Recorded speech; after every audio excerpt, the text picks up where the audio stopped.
আমার গায়ে হলুদ লাগাচ্ছ কেন? আমার তো বিয়ে হয়ে গেছে। অপর্ণার মুখে এমন অদ্ভুত কথা শুনে একেবারে থমকে গেল বিয়ের বাড়ি। কিন্তু অপর্ণা হঠাৎ কেন এমন দাবি করছে?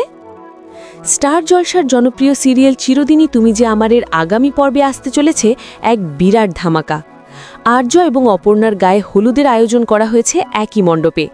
নিয়ম অনুযায়ী আর্যর গায়ে হলুদের ছোঁয়ানো বাটি নিয়ে যখন অপর্ণার কাছে আসা হয় এবং তাকে হলুদ মাখানো শুরু হয়, ঠিক তখনই ঘটে এক অভাবনীয় বিপত্তি। সবাই যখন আনন্দ উৎসবে মেতে আছে, তখনই অপর্ণা বাধা দিয়ে চিৎকার করে ওঠে। সে সাফ জানিয়ে দেয় তাকে যেন কেউ হলুদ না লাগায়।